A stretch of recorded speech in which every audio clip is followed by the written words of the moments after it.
like to welcome everyone tonight. If you'd join us in the Pledge of Allegiance, get started. I pledge allegiance To the flag of the United States of America and to the republic for which it stands, one nation, under God, indivisible, with liberty and justice for all.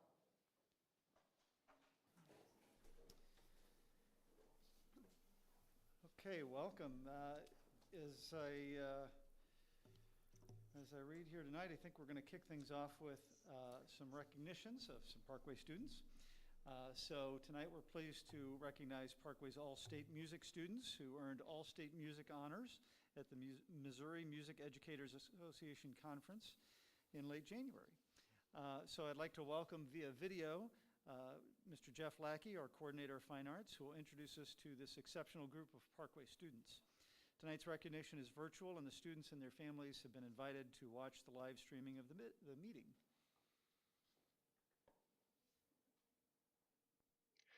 Good evening, President Jeff Todd, Vice President Debbie Hopper, members of the Board of Education, Dr. Marty, and Mrs. Stover.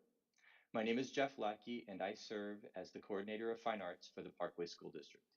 It is with great honor I get to acknowledge 25 extremely talented and dedicated Parkway High School musicians who have achieved the distinction of having been selected to perform for the 2022 Missouri All-State Band, Choir, and Orchestra. Auditions for these performing positions were serious and competitive. These students first had to be selected to perform for local ensembles prior to auditioning for All-State. Their auditions had to be performed with the technical skill and understanding that made them stand out from hundreds of other students from across the state competing for the same seats.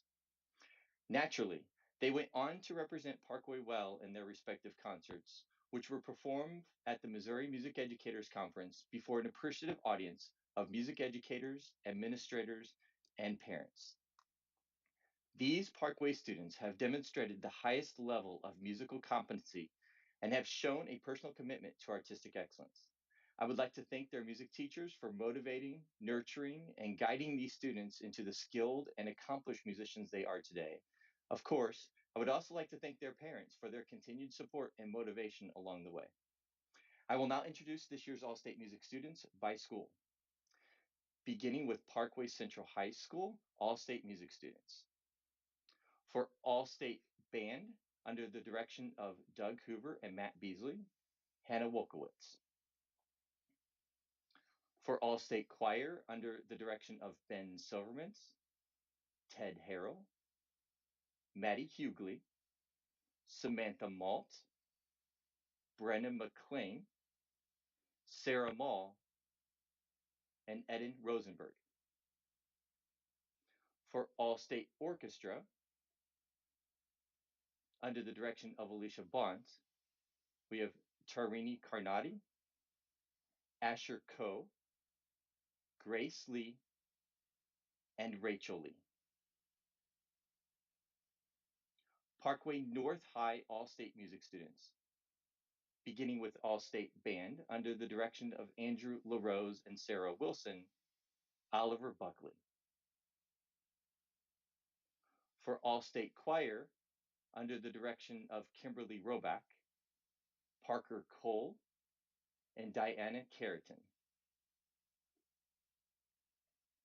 Parkway South High All-State Music students.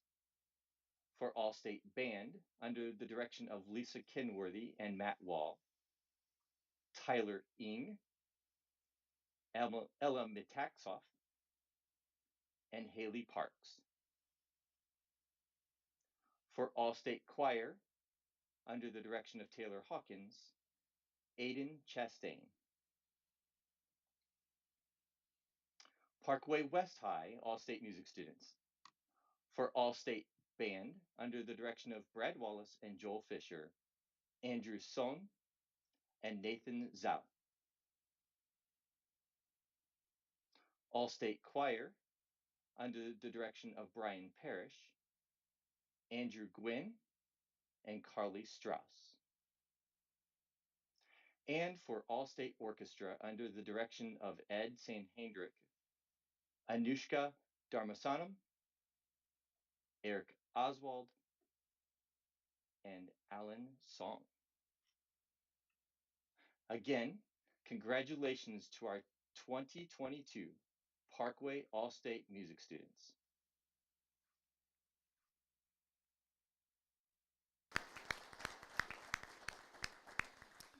Congratulations indeed to all these outstanding students. Certificates have been sent to the students, and we thank you to not only the students, but their families and Parkway staff for joining us virtually this evening. Next up are additions, corrections, and modifications to the agenda tonight. Those include 7.01, addendum to agenda item 11.07, approval of personnel items. 7.02, modification to agenda item 11.12, approval of 2022-2023 pay bands. 7.03, addition of agenda item 11.24, approval of 2023-2024 academic calendar. And 7.04, addition of contracts to agenda item 11.17, approval of purchase of building, maintenance, repair, and operating supplies. So moved. Second. Those are just additions and corrections and modifications to the agenda. Jumped the gun there. You will get a chance to approve or Debbie disapprove fell for it, those too. later. I fell in the trap. Let's see, next up we have citizen statements. It's during this time that we provide an opportunity for citizens to comment in an effort to maintain an open and respectful dialogue with our community. The public comment session is not the appropriate forum for addressing individually identifiable student and/or personnel matters. Therefore, due to privacy laws protecting students and employees, comments about these matters should not include personally identifiable information about particular students or employees. Members of the public, staff, and students are encouraged to utilize established policies and procedures for offering suggestions or addressing concerns and complaints prior to bringing the issue before the board. Please be mindful that the meetings of the board, including your statements at the podium, are broadcast and that you are responsible for any public comments you make. In lieu of a public statement, you may choose to submit your comments to the board in writing. Also, due to time constraints and the need to complete the primary responsibilities of our meeting agenda, we cannot respond during the meeting, so you will receive a response from us in writing. We're always available to have an open dialogue outside of our meetings and can be reached by email or phone using the contact information on the Parkway website. Tonight we have 6 or 7 speakers. You will each have 3 minutes to come to the podium and deliver your comments. I will call on speakers in the order that they have signed up. I will do my very best to pronounce your name properly. I would ask that you state your name and your affiliation or relation to Parkway before you speak. So tonight we will begin, and I'll give you a couple of advance warnings here. We'll begin with Jenny Butero, followed by Lauren Cash and Jack Deckelbaum.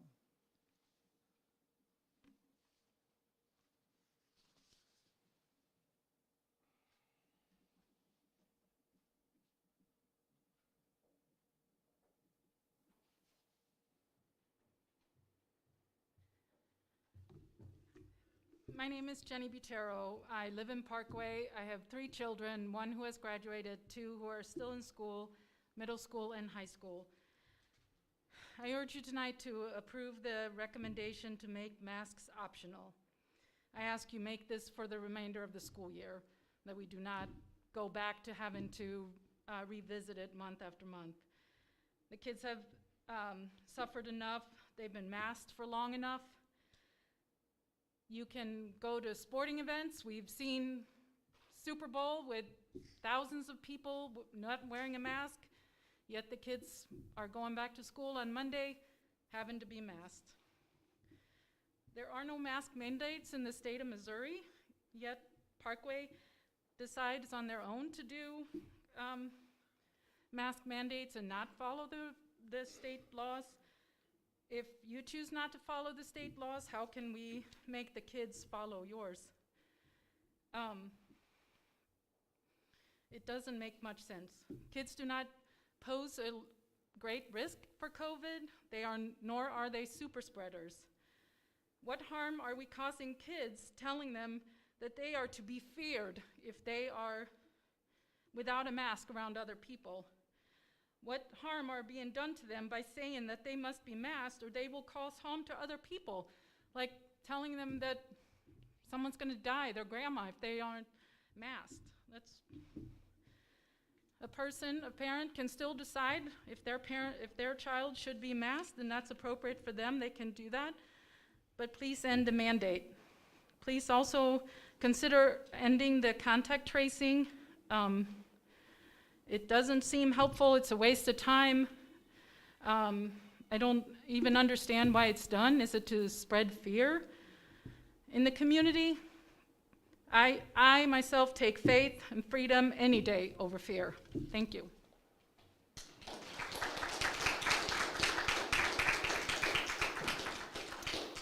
I'll just remind you that we try and hold the applause until after all the speakers have spoken. Next up is Lauren Cash.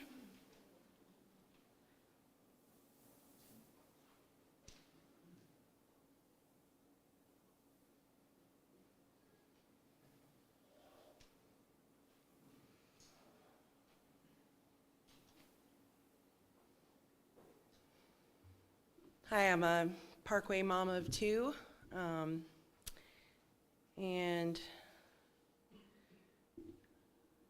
I'm sorry, I'd like to start with something just disappeared off my phone. Let me quickly get it back here real quick. Starting tomorrow, we don't have to wear masks anymore!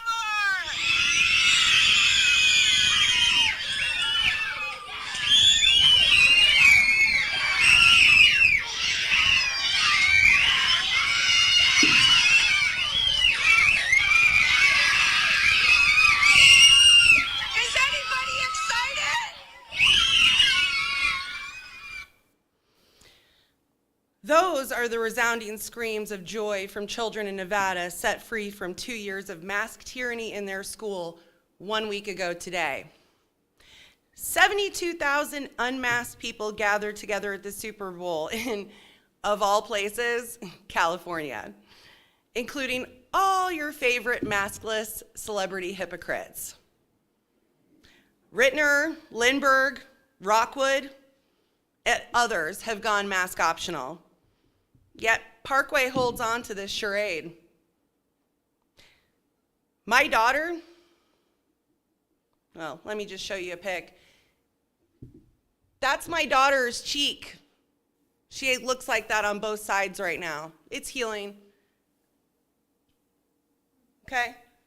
This is from recurring mask irritations that have turned into infections because my daughter has sensitive skin and she's had to wear a mask 7 hours a day, 5 days a week for the last 6 months. Just 6 months, because I didn't have her in your district last year because I didn't want to put her through that. Clearly, I have a reason why. For what? Federal CARES Act money? And you propose that we go mask optional on the 19th? Okay, well, that's Saturday, so. And there's no school on Friday the 18th, and there's no school on Monday the 21st. So why don't you just call it like it is and say we go mask optional possibly on the 22nd? Why the BS? And why a 2% threshold when neighboring Rockwood, who's already mask optional, would be at 4%? But the icing on the cake is that after 2 years of masking our children forcefully and not giving a damn about the mental health issues that masking has caused, or even listen to the parents in the community about those concerns, now you decide to throw a mental health day out there. And what an insult it is. It was already slated to be an early release day, and it's already before a long weekend, might I add. I'm all for mental health. Ms. Cash, your time is finished. Next up, we have Jack Deckelbaum. It's time for you to sit down, please. Your time has expired. Mr. Deckelbaum, it's your turn to speak.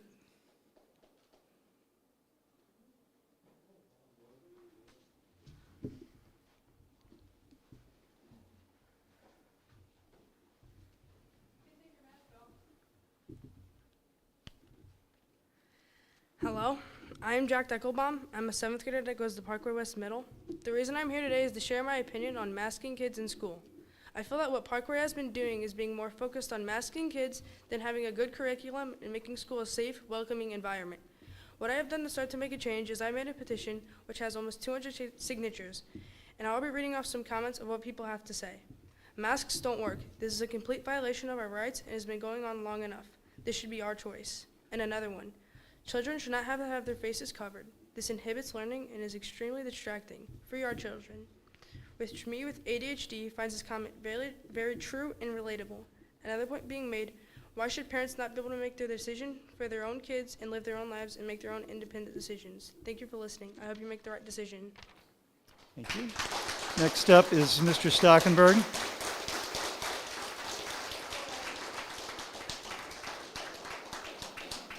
If we can't refrain from having applause in between, then we're going to skip the rest of the comments. Mr. Stockenberg, you're next. You'll be followed by Ms. Porter, Rebecca Porter. I'm a parent of two, a taxpayer, and a voter. And tonight, I'm here to talk about public accountability, specifically this board's accountability to the forgotten Parkway students who are suffering serious emotional and psychological harm from forced to being wear these infernal devices against their will. This board cannot ignore these students, these brave students who got up here tonight any longer. This virus has been with us for nearly 2 years now. We were initially told, just wear a mask and give us 2 weeks to flatten the curve. Well, here we are 2 years later, and the virus is still here. While the current variant is far less severe, it is not going away. Thus, we must find a way to live with it. However, by requiring every student to wear a mask at school is simply not sustainable, and you know it. The time has come for parent and student choice. If the masks students are wearing are so effective, then why are students still getting it? Why 2 years later are they still getting it? You say you're following the science. You say you're following the so-called experts. Well, please cite us the peer-reviewed, randomized control trial that clearly shows that these masks have reduced in-school transmission. You can't because no such study exists. You also repeatedly say you're concerned about the health and safety of all students. But if you fail to adopt this long overdue proposal for a mask optional policy, you will clearly demonstrate what you're really concerned about: pandering to the teachers' union, appeasing all the paranoid parents who choose to live in constant fear and will never feel safe, and most importantly, protecting your $20.3 million in federal bribe money. I realize that adopting this new policy tonight would feel like you're admitting that you've been wrong all along. However, the longer you delay the inevitable, thanks for that. However, the longer you delay the inevitable, the harder this will be. Those you are trying to appease want our kids in masks forever. However, you know that simply cannot happen, and that will not happen. Thus, the time has come to set aside your egos and start protecting the mental health of these suffering kids. I can assure you that I, the parents, and the Attorney General are not going away. So we can do the right thing tonight, or we can keep doing it the hard way. It's your choice. Thank you. Next up is Rebecca Porter. She'll be followed by Ryan Kerr and Pat McPartland.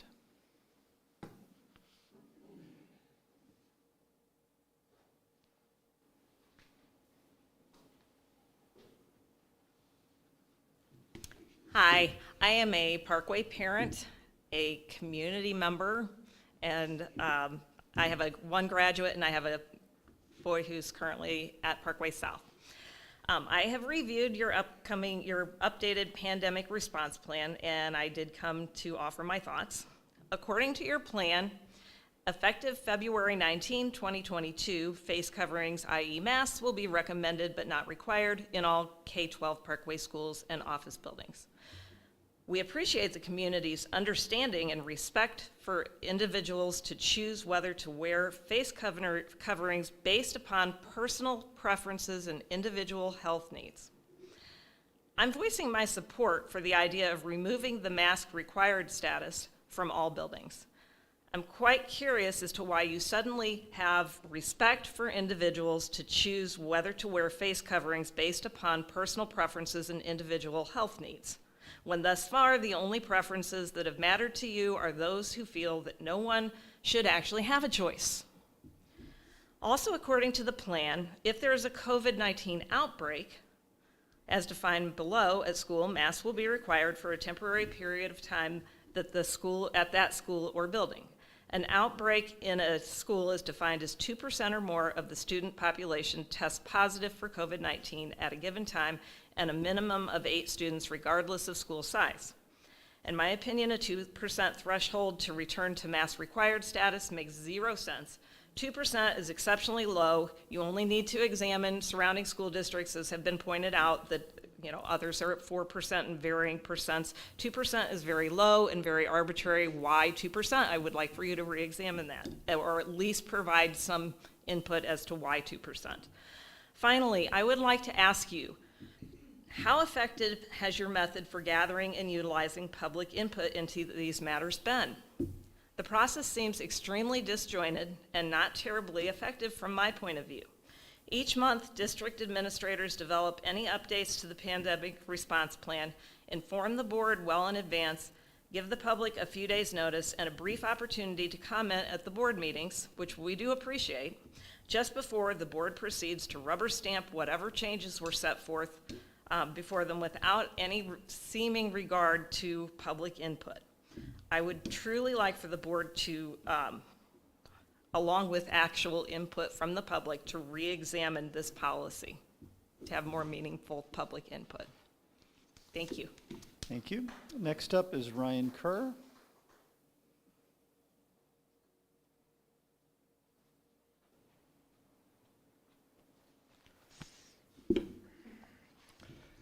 Esteemed members of the board, the 2019 influenza season in America killed 486 children 0 to 18 while hospitalizing 48,298 children. Where were you then? The 2018 influenza season killed 372 children while hospitalizing 39,205 children. Where were you then? We are here, however, because of COVID, so let's talk about those numbers. The current Missouri fully vaccinated breakthrough death rate is 0.04%, or 1,277 humans. The current unvaccinated reinfection death rate is 0.02%, or 143 humans. There have been 12,341,801 pediatric COVID cases, with a 0.0 to 0.01% death rate. Missouri sits at 0.8 of a percent death rate, 0 to 18, with 12 deaths under 18 years of age, according to DPH. Of the 940 or so pediatric deaths in this country, over 170 are attributed to in vitro stillbirths less than 1 year of age, with another 110 kids under 5 years old, which leaves 660 total deaths of school-age children out of 74,200,000 children, 18 or younger. Pediatric hospitalizations requiring ICU went from 25% to 10% from Delta to Omicron, even though cases were more than 100% higher during Omicron. Pediatric hospitalizations, however, saw 30+% of those cases with coviral infections, meaning influenza, RSV, etc. In fact, 66% of those coviral infections were RSV. Another fun but, inconvenient fact, over 67% of these pediatric hospitalizations for COVID were obese. There have been 6,851 cases of post-COVID MIS-C, or multiple inflammatory syndrome in children, with 59 deaths. Prior to Omicron, over 2 months ago, these numbers were 59, 73, and 52 deaths. There have been less than 100 cases in the state of Missouri with no deaths recorded by DPH. There was an abundance of post-pandemic studies done on masking and in the general pediatric population, with 28.9% increase in PTSD post-H1N1 2009, 31.2% increase in depression post-pandemic. And we have 1,230 kids that have died in the last 18 months of bacterial pneumonia non-COVID, caused by the one variable that we have, which is cloth mask. Autocratic and directive leadership only works with advanced communication and set metrics for measuring outcomes of said leadership. Without metrics and communication, it devolves from leadership to dictatorship. Children face many challenges during a pandemic involving trauma, loss of parental support, illness. Children's sense of security is lost. Disruptive behaviors, aggression, nightmares, inability to pay attention, outbursts of anger, bedwetting. Stress in adolescence is more insidious and manifest in sleep disturbances. Lastly, I would like to address the unfortunate and unnecessary gaslighting of parents by members of the Parkway Board of Education. Sending emails out to tell parents that have waited over 18 months to follow data that we must provide several days to pro-mask parents for what? You provide several days if you're going from lax Thank you, Mr. Kerr. to hard, not the other way. Thank you for your comments. Next up is Pat McPartland.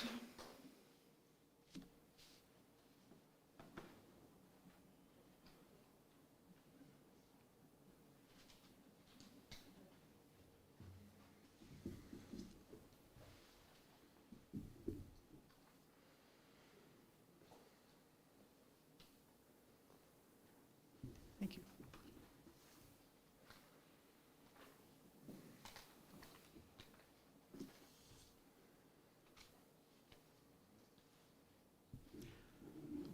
Good evening, President Todd, Vice President Hopper, school board members, Dr. Marty and Ms. Stover. I'm Pat McPartland, President of Parkway NEA.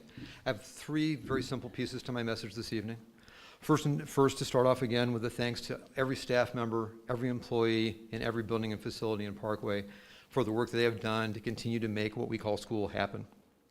It is incredibly impressive what they have done, what they continue to do, and they deserve that thanks and recognition, so I'm going to make sure to lead off with that. In terms of recognition, I want to spend a moment to thank Dr. Michael Bogus, Patty Bedborough, Superintendent Action Team for the work they've done on a element that you'll be able to vote on this evening, recognizing those efforts, and appreciate that work that they have done and the possibility of that coming forward. My last point obviously is revolving around the pandemic response plan and changes to that.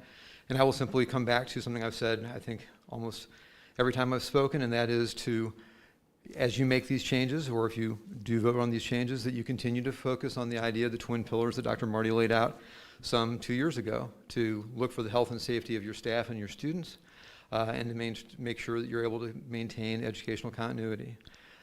We can have a variety of debates about whether this is the right time or not to make this change. That is in your hands. But I think making sure that those two pillars continue to be a focus of the decisions you make are very important. Thank you very much. Thank you.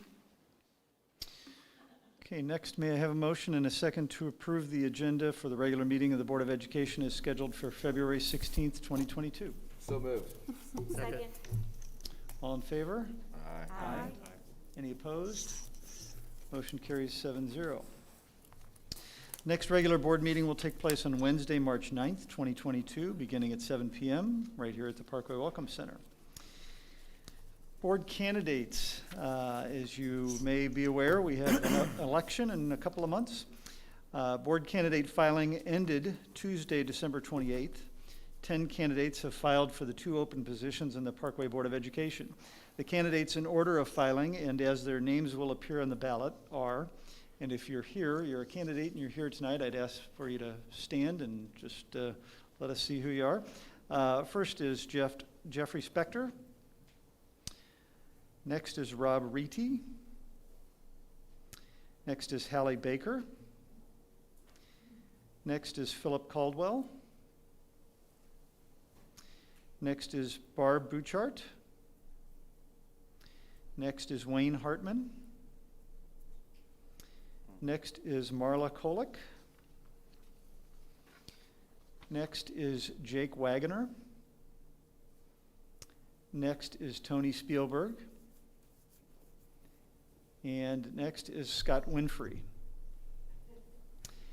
The election will be held on Tuesday, April the 5th, and the terms of Ms. Hill and Dr. Ciratino expire in April 2022. Next up, we have board and superintendent reports. All right, since the last board meeting, I did attend a Goal 1 subcommittee meeting, and we had some good reports both on the wellness exams that we were doing with students that was voluntary. And I just want to appreciate the staff and our teachers and our administrators, and then also care and counseling too, because we're really working hard to address the mental health issues that are out there in our students.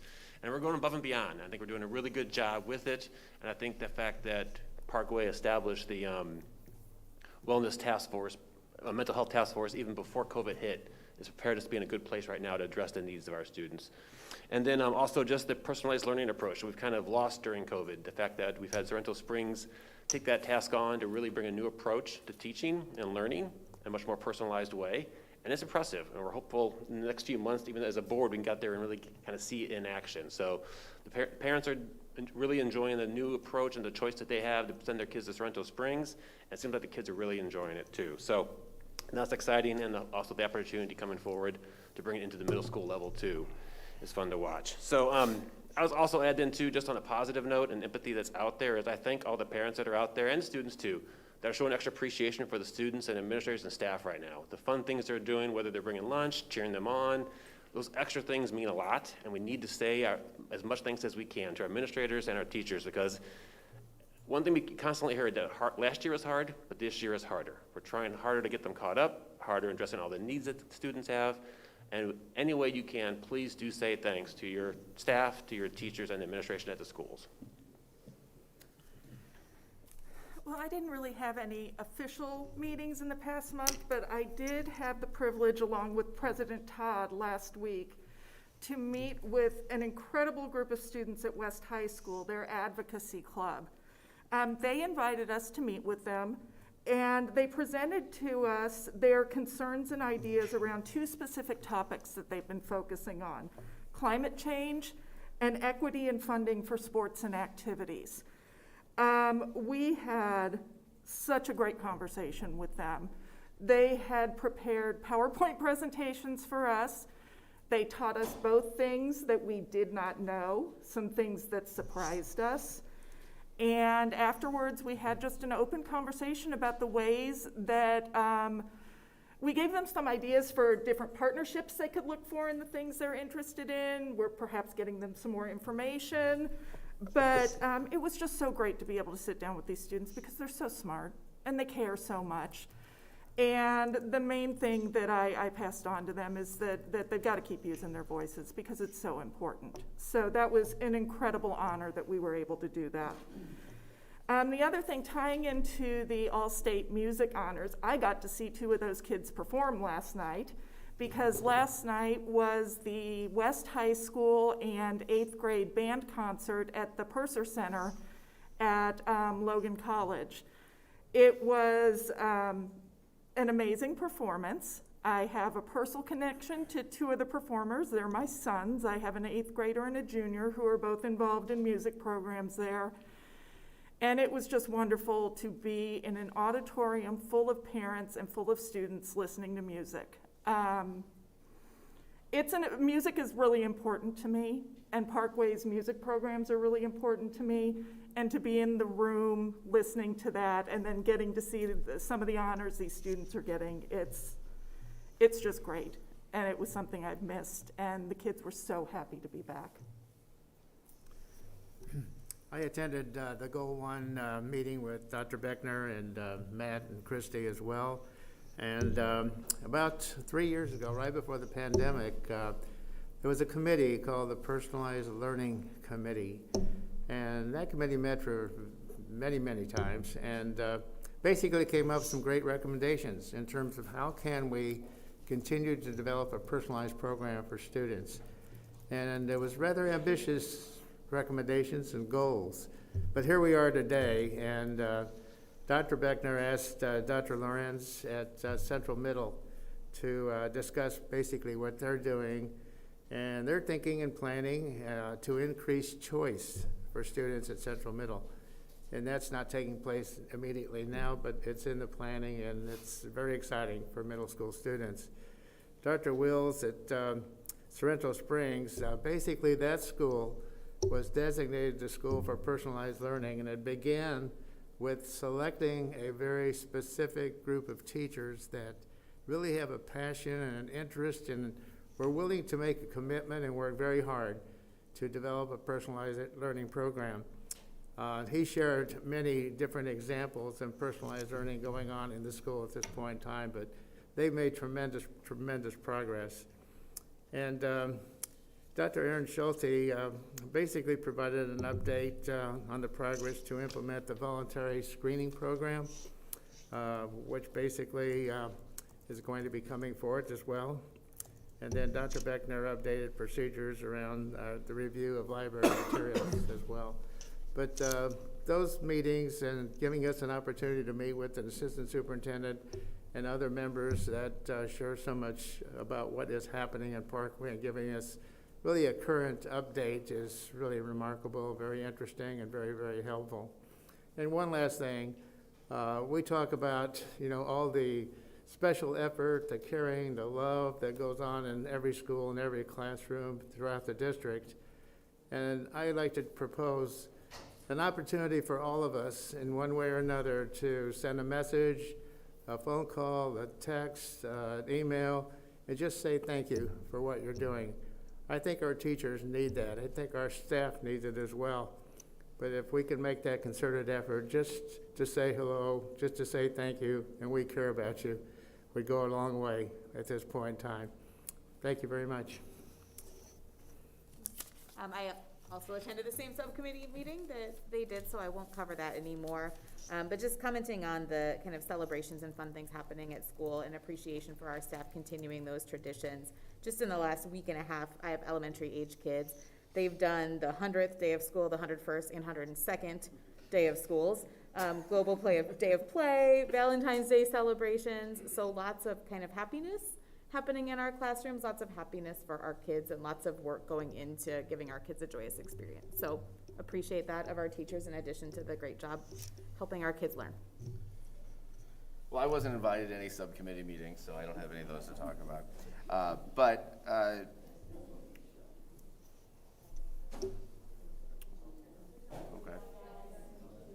It's a school night. Okay. But anyway, I wanted to recognize, last month I talked about bus drivers, and this month I wanted to recognize another group of Parkway employees, the IT department.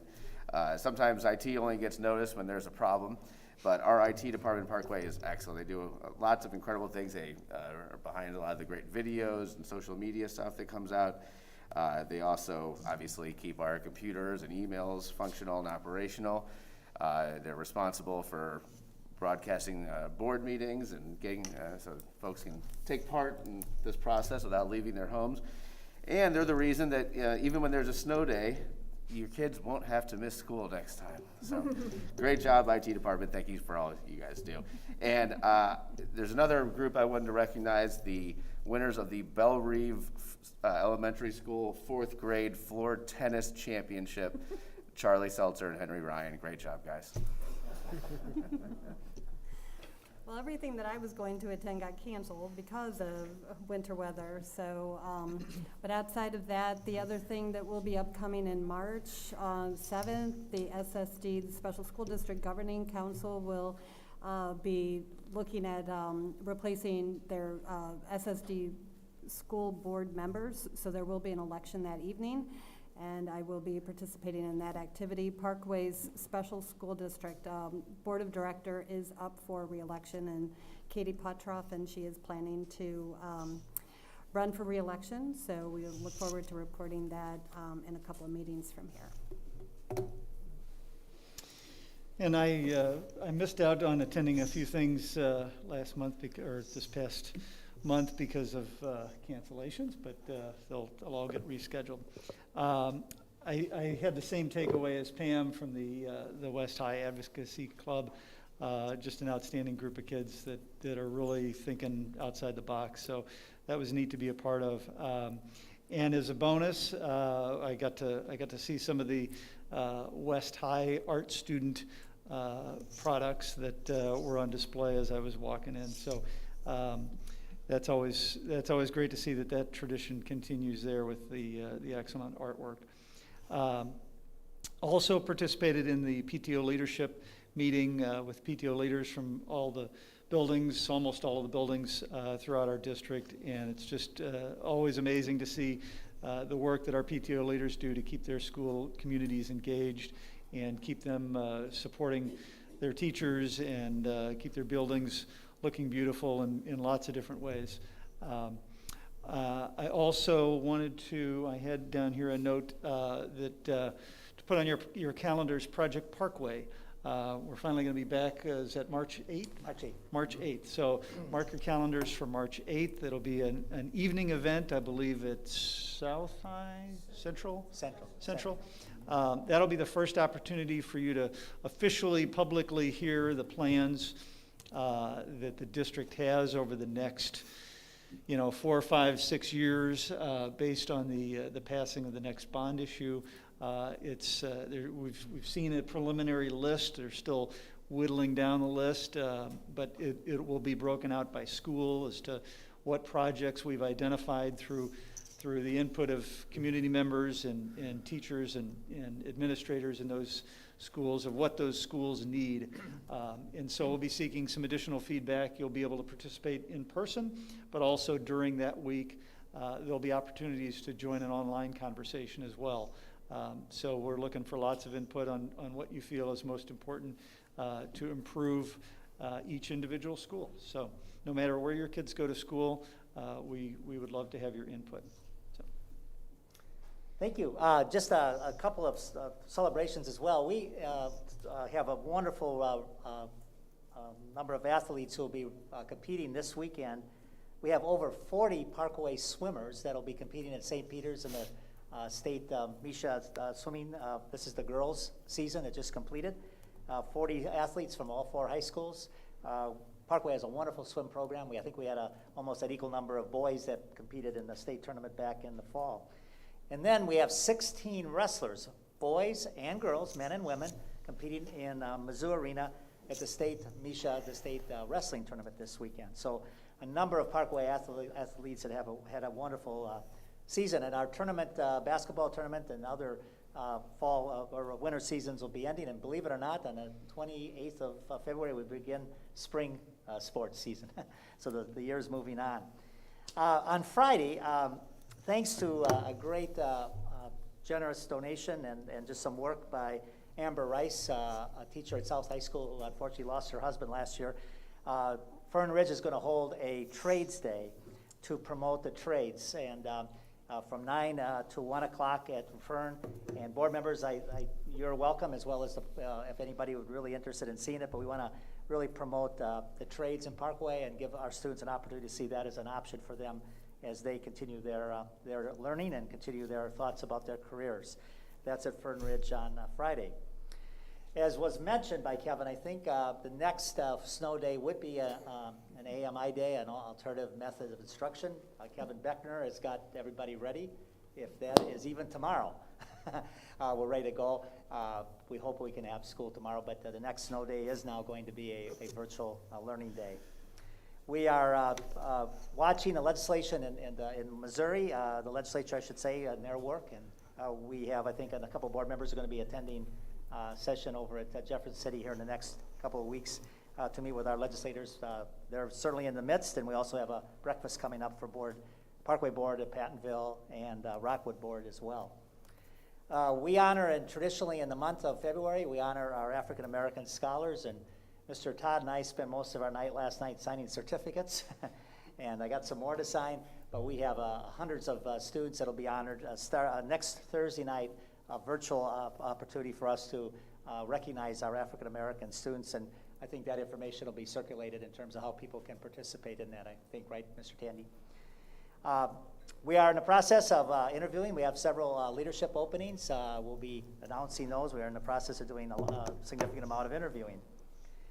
We also are in the midst of our schools. I think I announced last month that we have both the Parkway School District, which is already a National School of Character, but we're renewing that, plus first-time state schools of character, Mason and Claymont, renewed Carmen Trails, Green Trails, and then Northeast Middle and Southwest Middle School are also all going through now recertification for National School of Character.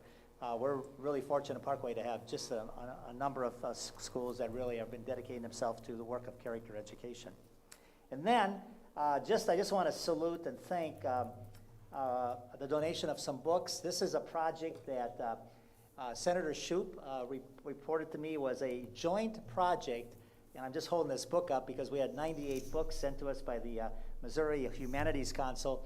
This is a project undertaken by Missouri state senators, existing senators, And this is a little bit of interesting information. In the history of Missouri, now 200-year-old history, there have been only 36 women in the, who have served in the Missouri Senate, the upper house of the Missouri legislature.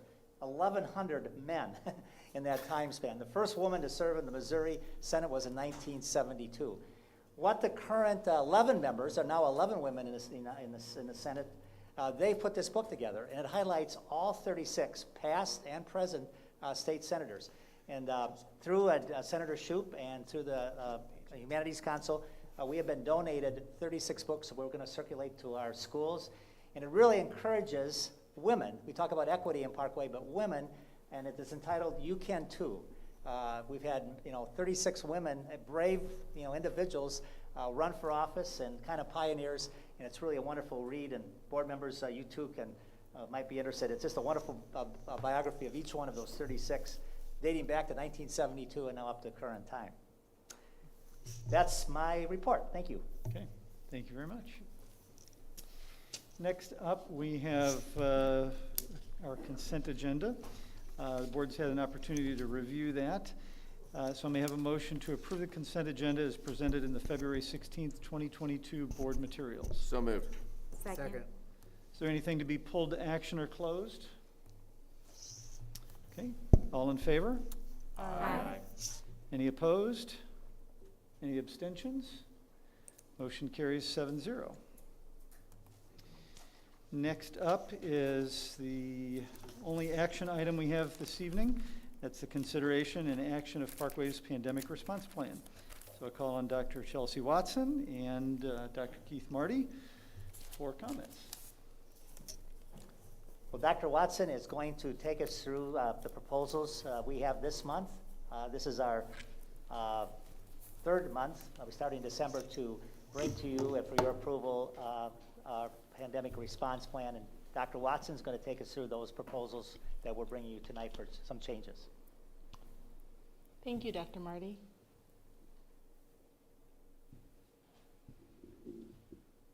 I can't read your eyes.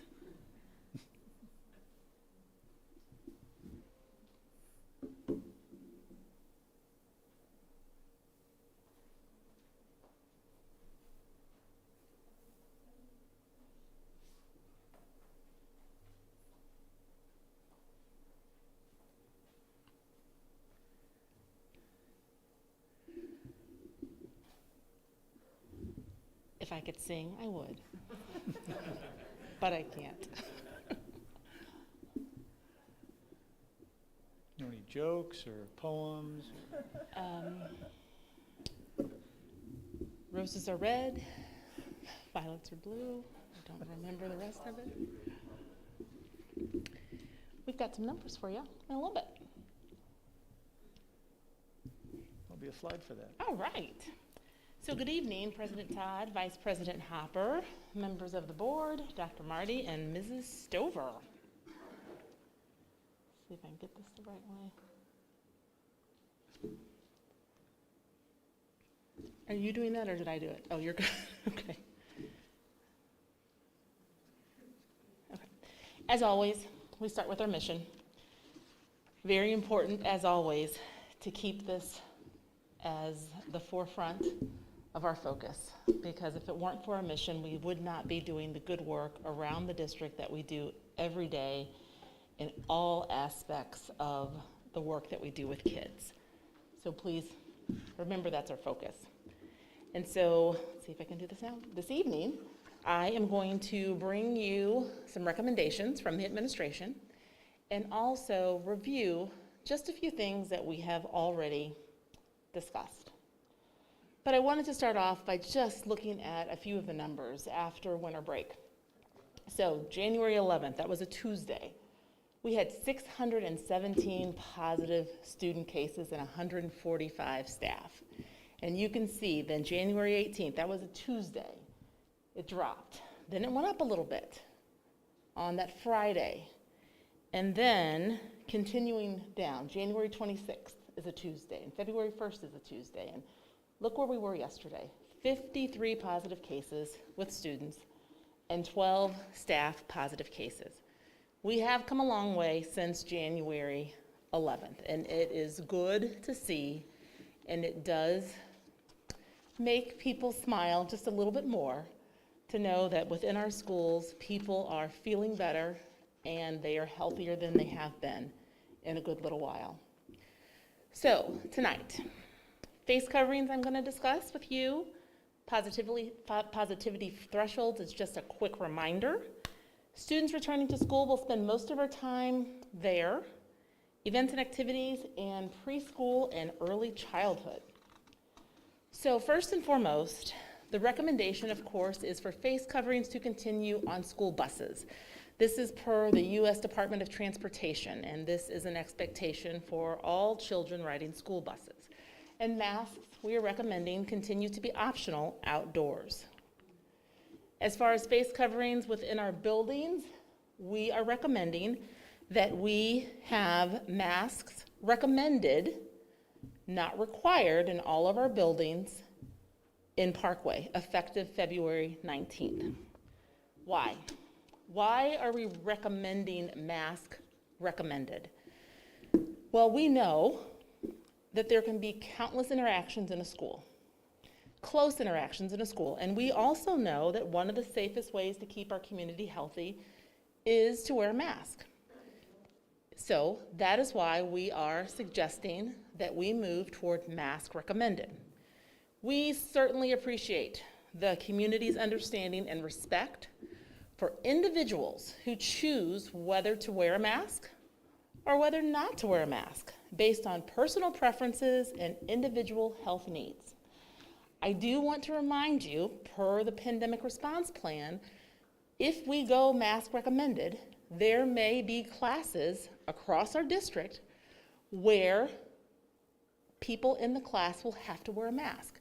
And that is based on individual health concerns with students and or staff. And we have a process to identify what that looks like and how we are going to determine if the medical need requires a mask. And families will receive a notification from the school nurse and building principal if that's the case.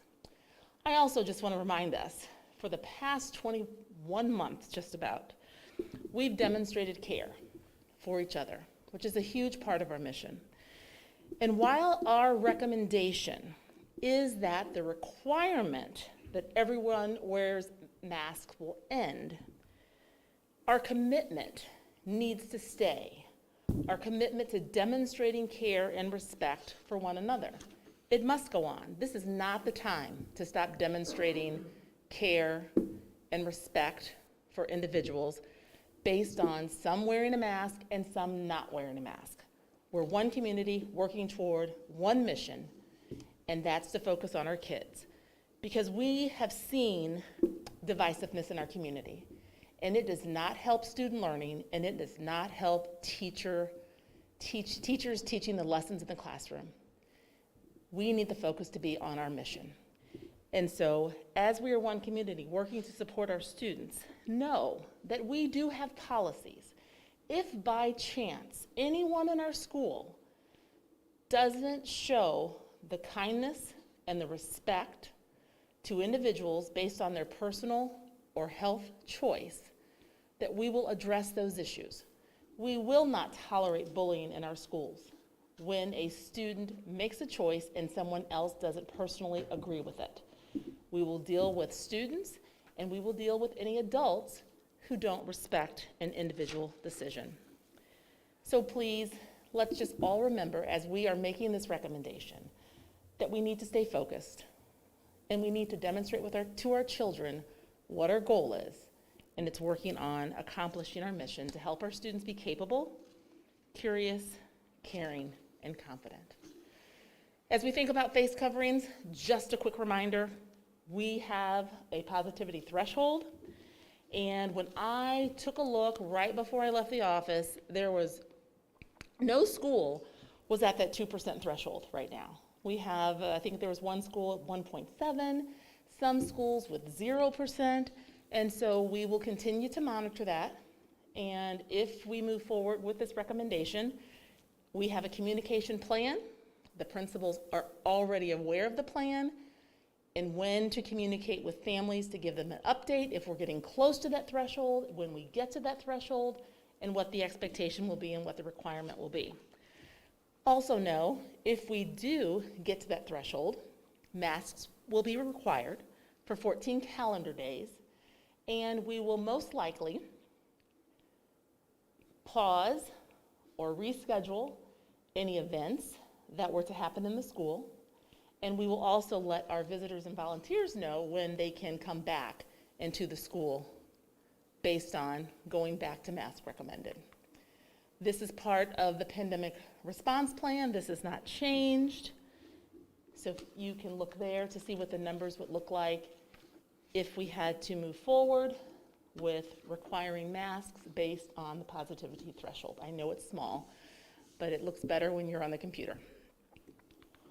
Okay, students returning to school. This is the largest part of the presentation this evening in our conversation here.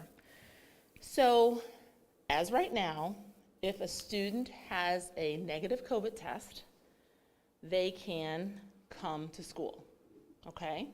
Students, of course, with symptoms and students who test positive are not permitted to be in our schools. But per our pandemic response plan, we have had students who have subsequently tested negative after testing positive return to school, and that can happen at any point in time during that 10-day period. Tonight, we're recommending a change in one of the protocols for students. As with teachers, we have outlined a process to determine whether or not a student can return after 5 days of isolation. So please know, before I go into this, in order to come back into the school, every adult and every student must have the approval and clearance from either our school nurse or our director of health services. Our communications team has designed a website to help everyone understand what this process will look like if indeed we move forward. So just take a peek. There will be 4 steps very clearly outlined for anyone who looks to try to figure out what their child can do and when they can come back to school. So 4-step process. You can see the first step is after testing positive, a student should stay home and isolate for a minimum of 5 days. Students may return sooner than 5 days if they subsequently receive a negative test from a facility. On the website, there are 3 additional paragraphs that go into details about this particular step. For example, it will help a parent understand when is day 1, what is day 0, how do I figure out when I can consider having my child go back to school. It further states that positive at-home tests we will accept to determine if a child, of course, is sick. But a negative at-home test will not be accepted for a student to return to school after testing positive, okay? Prior to day 6. Step 2 is on day 6, or any day after, the student may return to school if their symptoms have resolved or have substantially reduced. What does this mean? It means that the child needs to be fever-free for at least 24 hours without fever-reducing medication, the same expectation that we have for staff. That the student has no more than a minimal, non-productive cough, not disruptive to school, doesn't stop them from wearing a mask, and it also will state that students are not coughing up phlegm, same expectation as our staff. Now, as testing still remains a key mitigation strategy, we encourage folks to receive that rapid test and hopefully get that negative test before returning. But that is not the expectation because there will be conversations with our nurses. I'm not doing good with this at all. Okay, now, step 3. Please, thank you. Parents should complete a ready to return form. And I will spend time talking about this momentarily, okay? We have that all ready to go, and I'm going to show you what it looks like. But again, that's step 3. And they'll have to get approval after they fill that form out from the nurse in order to come back to school. Step 4 is what can we expect, thank you, when kids come back before day 10. And there's some very specific things that we have put in place that also mirror, some of them mirror what's expected for staff. So here are the expectations. One is that a student will wear a well-fitted mask at school through day 10. So if they come back on day 6 and we are mask recommended, the student must wear a mask through day 10. If they come back on day 8, they've got a couple days that they have to wear a mask. There might be implications for eating when kids are at school. Each building will communicate with families what the expectation is when eating at school. Parents and students have to agree that they will self-monitor, and if their symptoms get worse, that they need to go and get checked by a seek medical care. So clearly those key components are very important. The last thing that a parent will have to agree to, they'll have to agree that they understand that if their child comes back to school and does not comply with the expectations that we have set forth, that they will return home to complete the 10 days of exclusion period and then can come back. Students with symptoms, and maybe they haven't been tested, and maybe it's because they don't have access to testing, and that can happen. So here's what families need to know. Similar to other diseases, if somebody is sick, with chickenpox or the flu, our nurse will send that child home.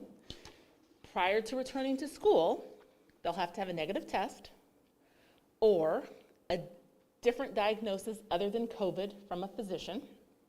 And the last one is the individual, if they haven't had that, if they don't have the negative test, if they don't have a different diagnosis, then they must be excluded for a minimum of 5 days from the onset of symptoms.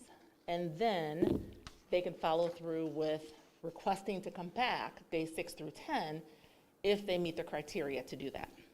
So, how are we going to help families figure all this out? On the website, there will be a link to a form. Parent, guardian will need to fill out the information that you see in front of you. And then the things that I just talked about, okay? These items up here are part of step 2. And so if the adult answers yes to these 3 statements, and they click down, yes, they'll go to one screen. If they say no, they'll go to a screen that says, sorry, your child can't come back right now. Let's pretend they say yes. If they say yes, it'll go to this screen. And so these are the things that I just talked about that are part of step 4 on the website. My child's gonna wear a mask. I understand if they return, there might be implications for lunch. All the things that I just shared with you under step 4 that are on the website are also on this form. Parents have to check yes or no, okay?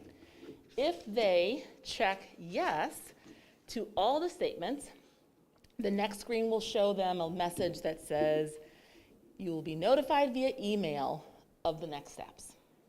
Families will get an email, and that email will communicate the name of the nurse that they need to call and the phone number. And students cannot come back to school until they have the approval of the nurse. Also, it will communicate, and this is important to remember, our nurses do work school hours, and that is important. So if a family feels on a Saturday their child's ready to come back on Monday, the nurse isn't going to get the information until Monday. And so the family's going to have to be patient until the nurse comes in, gets the messages, returns a phone call, has the conversation, and then allows the child to come back. Now, our nurses know that we want our kids back in school. And I know they're going to do their very best to do this as efficiently as they can, as they have already been doing this for weeks with our staff. So, just so everybody is clear, all of the information for staff and all the information for students can be found on the Parkway website. Okay? Events and activities. So last month we changed the language a little bit in the pandemic response plan, which allowed us to start moving forward even before the board meeting with making some adjustments. And so we have already, as some of you reported, that you've been attending some things. So that has been really, really nice. And getting back to some of those activities that we haven't done. And so we want to still be careful. We still don't want to be negligent. We still have people getting sick in our community, and so our school leaders are going to do things cautiously and carefully to make sure they're not contributing to impacting the health and well-being of staff and students. And so many of our schools are also excited to get visitors and volunteers back in our buildings. Principals started communicating with their PSOs and possibly their families about the opportunities.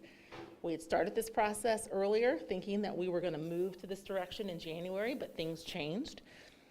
But I also want you to know that we're still going to be cautious in our schools, okay? Before COVID, every school has a process to identify what visitors are going to be in the building, what volunteers are going to be in the building, where are they going to be, what time. We will still do those things. But also, teachers can make the decision that they don't want volunteers. Maybe a teacher has had volunteers for years, but the teacher's not comfortable with volunteers. So the teacher won't have volunteers in his or her classroom until he or she is ready. Also, our principals are going to be careful in thinking about how many volunteers should be in one space. Buildings have different workrooms and libraries and all sorts of places where our parents and families are so helpful. But again, maybe before COVID we had 10 people in a space, and now we might not have 10. We might have 5, we might have 4. But this is all at the discretion of the school. And that is important to leave that to them because they know their space and they know the needs.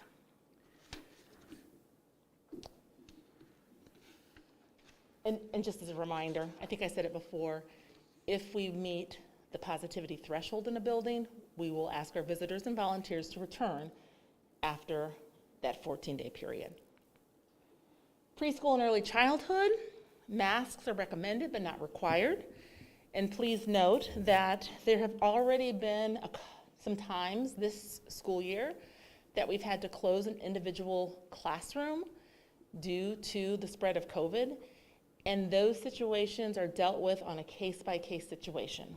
We have varying programs in our preschools and different numbers of students in certain classes with different needs. And so we will continue to monitor that and do what is best for the individual classroom so we don't get additional kids, sick. All right, questions that you may have, thoughts, comments?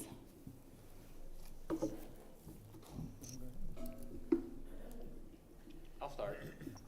Can you share the logic of choosing the 19th as the date? Well, we wanted to wait until the end when we had our staff and students out of the building, also recognizing there are some things that happen on the weekend. And so on the 19th, if there are things on the weekend and you approve it, then we can go mask recommended. But to start all the students off on that Tuesday when we come back, making sure everybody understands the expectations, good conversations about respecting each other's decision, just as we thought about starting the week off, made sense to us. Chelsea, on that note, for classrooms that will still be required to mask based on an individual or student or teacher, what is the process for that, and how quickly is that able to get ramped up? So we actually had a meeting about that today. So if a parent contacts a staff member, principals are being told to get that information to the nurse, okay? The nurse will then contact the parent and ask a series of questions and get some documentation. At that point, the nurse is going to pass that off to our Director of Health Services, Diane, and our Director of, what's Alyssa's title? Special Services, Alyssa Gratz. And the two of them will review the information and then follow up with the nurse, who will then follow up with the families. With staff members need to contact the Human Resources Department, and there's a process there. And then Human Resources will then contact the building principal to communicate what needs to happen at that point in time.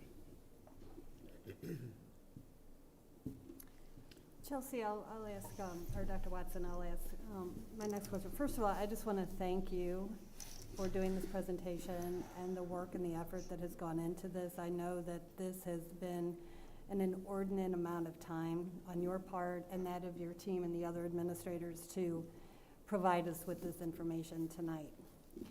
One of the questions that I have is and sir, I'm sorry, I know you have your hand up, we see you. We usually don't take questions from the audience, so just if you just be polite and put your hand down, and thank you. We're still seeing our community in a high threshold rate of transmission. Thus the reason for both the St. Louis City and St. Louis County still having a mask mandate. We're also seeing, as wonderful as it is, our case rates going down, our hospitalizations are going down, but we're still being cautioned by the St. Louis Metropolitan Pandemic Task Force and the CDC, whom we have been following, that masks are still required. They really are highly recommended, and that the city and the county don't want to relinquish their mask mandates just yet. So can you provide us, one of the questions was, why now are we looking at this? And what have been the conversations around moving in this direction at this point when there's still some concern out in the community as to our higher than comfortable levels of unmasking right now? Well, how many hours do you have when you're asking me what the conversation's been around this? I know. Oh my goodness. Okay. So one of the things that I really believe that we are an advantage is that, yes, other districts have moved forward before us. And Mr. Todd asked a question when we were talking this week, and I asked Dr. Beckner and Carter Snow to look into other dashboards, and can we tell if their positivity rates went up after making changes with masks and having kids come back days 6 through 10. And so when I followed up with Dr. Beckner, he said, we looked, and there are so many dynamics and so many specifics on every district's dashboard that to truly identify that, we could not do that with any amount of certainty. So I want you to know, based on the conversation we had earlier, that they did try, because I certainly wasn't going to figure it out. I needed the data gurus to figure it out, and could not give us any data there. But going back to that, we had principals, we had a document, they reached out to other districts probably about two and a half weeks ago. So we found out when other districts were doing things and what they were doing. And let me tell you what we found out. We did find out, as we think about our protocol right here, that we are putting more structures in place than many of our friends across St. Louis County as we think about bringing kids back. And so I think that we have some additional precautions and additional stops in place to help us identify whether or not this is the right time for a child to come back, days 6 through 10. Other districts also, just as I look at the dashboard, I couldn't do the data analysis that we're asking for, but just with my naked eye, it doesn't seem like when I looked at different dashboards that we saw numbers spike up after kids returned. But again, that's with no true analysis, just me taking a look. We also, as we see our numbers in our schools are coming down, I also must have to say that our teachers are amazing. And I trust our teachers. to continue with the mitigation protocols that we still will have in place. Just because we're moving to this direction doesn't mean we're going to tell folks to stop washing their hands on an ongoing basis, right? It doesn't mean that we're going to tell kids to get in each other's faces. You know, that's typical for kindergarten, right? But I think, you know, they have actually learned a little bit of not being right in each other's face. We're not going to say, you know, let's shift that and get a little closer. Our teachers are still going to give those friendly reminders to our children to do the right thing to keep them healthy and keep them safe. And so with those pieces, those are some of the reasons why we are bringing this recommendation to you, is because we believe that we can do this safely. We would not do it if we did not believe that we could do it safely and without a lot of conversation and a lot of thought. Our principals have had a long time to think about this. We've been talking about this for over a month. And you know, be honest, when we talked about it last month, it was a little startling because our numbers were going up, up, up. And we realized that wasn't the time to bring this recommendation forward. We thought about it, we had conversations about it, and we did not, because it wasn't the right time based on what we were seeing in our schools. Our numbers, as you see, are dropping. We have a 2% threshold in place. That will also help in situations when we see the numbers going up. And I also hope those friendly reminders, when schools get close to that 2%, when the principal sends that email telling the community, you know, heads up, we are getting here. I hope that message to parents just makes them just one more time think, okay, am I doing things to keep my kiddo safe? Might I need to do something else? I think those reminders that we have will just be very helpful as we move forward in recommending this to you all. Chelsea, you answered several of my questions already about bullying and threshold levels. Can you talk about the word recommended versus optional? So we hear about other districts that are going optional, and was there specific intent to not call it optional? And how are our building leaders and our teachers going to receive messaging about what those words mean, what recommended means? So I shared a little while, you know, when I started off, recommended is because we still know that our experts are recommending masks. That's why recommended, is because we know that wearing masks in spaces where there can be countless interactions can keep individuals healthy. But we're going to be clear that it is a choice whether or not you wear a mask or you not wear a mask. How are people going to know? So this evening, the team, we have been working on the document for over a week because I wanted to make sure all the things that we've talked about with principals, if indeed you approve this plan, all the conversations were in one place. And so they're in one place right now. I shared it with them and it said at the top, pending board approval. And some of the information that I shared with you tonight is there for them to see. Some of the information from the slides, the exact language, I want them to be able to read exactly what you heard and what our commitment is to the community. So they have the language. We reminded them the link to the bullying policy today. There are probably about, maybe one of you have it up, 10 headings that will just remind them of all the things that they need to keep in mind if indeed this is approved and how to move forward. So I am 100% confident that our building leaders are going to do what is necessary to implement this if you recommend it and do it as safely as possible and have those reminders. We talked about tying this work to our mission, right?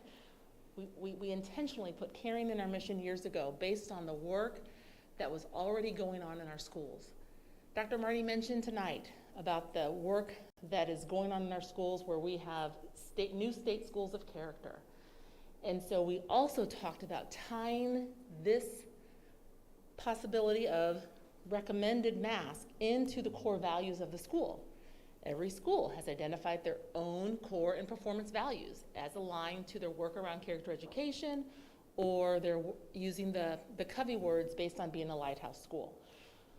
They're having those conversations all the time. This is just another aspect of that conversation to help kids understand why we do what we do, to demonstrate that we're good people, good citizens, nice to each other, respectful to each other, and caring. Thank you.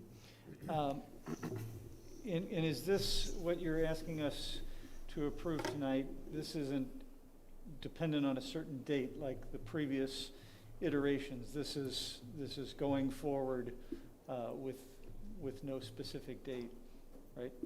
Yes, this is going forward with the date of the 19th in the plan. But there's no, we wouldn't have to reapprove this on March 19th or to continue. We still need to bring the pandemic response plan forward next month. I don't know if there will be any recommended changes next month. My crystal ball isn't working right now, but if there are, I'll be right here sharing those with you and the reason why. I am so hopeful that we continue to see those numbers decline, not only within our district, but across our community. And we will make decisions based on that, but going back to the fact that we have a 2% threshold.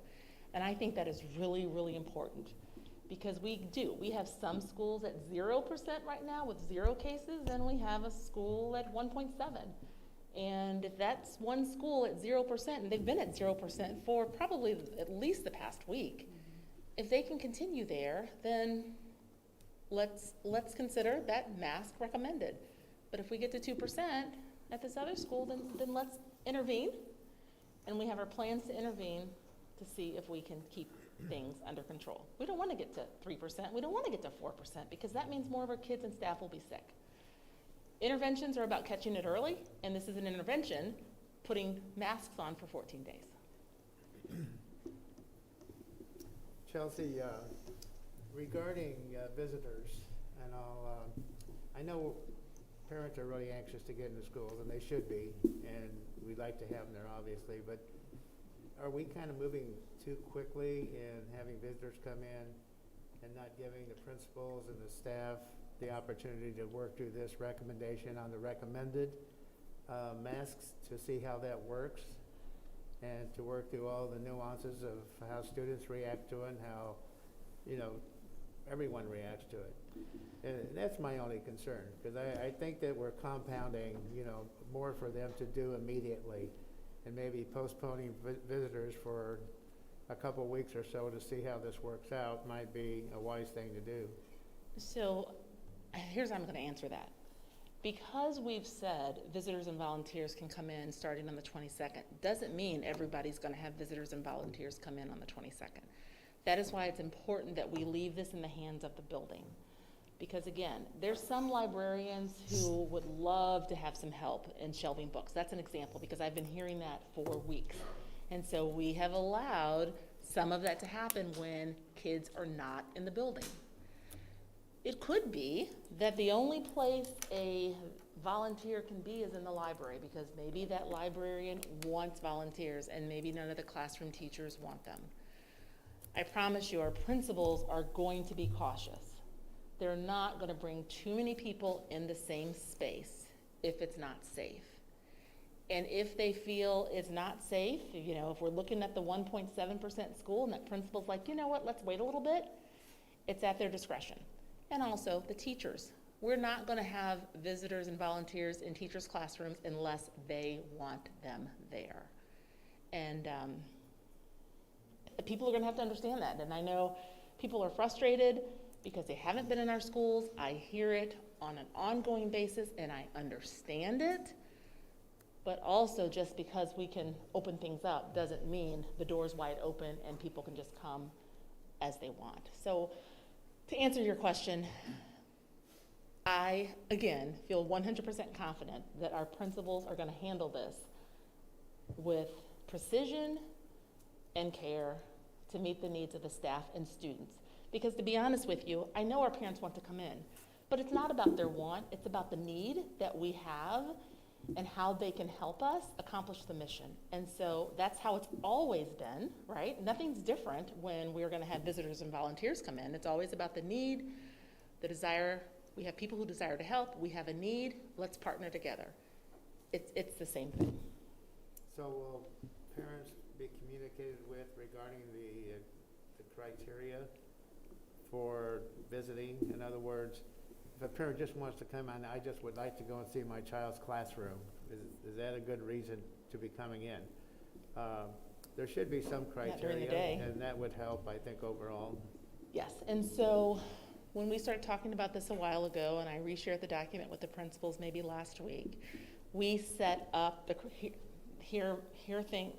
visitors, expectations for visitors, expectations for volunteers. Communicate with your families what volunteer opportunities are and what visitor opportunities are. And so they have all of that. Our volunteer coordinators have been trained. We have a volunteer coordinator in every building. They have been trained because families who want to volunteer have to have a fingerprint, a background check, and that's a process. And so that is new for everyone starting this year. And so that has to happen before folks can even come in to volunteer. And a volunteer is someone who might have the opportunity to be alone with a child. A visitor is a person who would not have the opportunity to be alone with a child. And so there's a distinction there as well. Thanks for that explanation. I appreciate it. Mm-hmm. Well, first of all, I want to thank you for the thoroughness and the thought that went into this, because it's completely evident and it's important. One thing that I'm going to thank you for is I went through having a kid with COVID symptoms a couple weeks ago. And it may seem cumbersome to some, but having that checklist on the website, I was on the phone with the nurse to try to figure all this out. And from what I understand, having a negative test or having another diagnosis, that's the word, or staying out for 5 days, that was already in place. That's not new to my knowledge, because I had conversations with the nurse about that. Mm-hmm. It's just formalized on the website now. Yes, yes. And coming back days 6 through 10 without a negative test is the new piece. Right. Yes. Right. Yeah. But I just wanted to clarify that, because You're right. I went through that personally. Yes. Lucky enough, he got a negative test, and when his symptoms had resolved, he was back in school. Yes. But that piece was already there. Correct. Absolutely. Thank you. Correct. And I really appreciate that parents are going to have an agreement of the terms in which their child can come back. I think for me, the thought of having kids coming back that soon, even though it has been recommended by the CDC now to reduce that time, because we all know we want our children in those classrooms learning. But how do we keep our staff and other students as safe as possible, because we know that there's still some infection possibility with transmission occurring when they're even up to 10 days. So I think that as long as we feel confident that that compliance will be maintained and respected, that going to a mask recommended option would be, I could see that path moving forward with having these constraints in place. That said, we also know that from a press conference that occurred today with the CDC and the White House and NIH, that there's going to be some further guidance coming out as early as possibly next week from the CDC on mask guidance for indoor activity in particular. And so I'm hoping that we'll have that information and perhaps even be able to respond to it as necessary. Even if we have to come back, I know our board is welcome to come back at any time, even ahead of another regular board meeting, to review and respond to any actions that we may need as a result of what's occurring in our community. If we start to see an uptick, or if it's no longer recommended that we go in this direction. I know some of the public health experts and the dean of the public health department at Brown University has said, when you see high vaccination rates in your community and infection rates are starting to go down, it's safe to go in a mask recommended or a mask optional environment. We're still not quite there yet. Our vaccination rates within our community are roughly around the 63, 64, 65% rate. It's preferable to see that vaccination rate more at a 74% rate. So we know that in our community we're still not quite there yet. So I'm hopeful that guidance will come out that will give us a little bit more clarity on, are we still progressing in the proper direction here with trying to be safe, but still offer choice. Debbie, I want to say to your point about, parents checking off and having that electronic signature, a parent might go through that checklist and know their child, and they're like, no, my child's not going to be able to keep their mask on. They're going to struggle with this. And a parent has the option to keep their child home through that 10-day period. So I think that's important too, because some parents might not want some limitations put on their child when eating, if that needs to be the case. So we're not saying you have to have your child come back day 6 through 10. We want kids in school, absolutely 100%. But with this recommendation of how we go about doing that, if a parent can't agree to the things that we've put in place, then their child can stay and continue doing work at home through day 10 and then come back.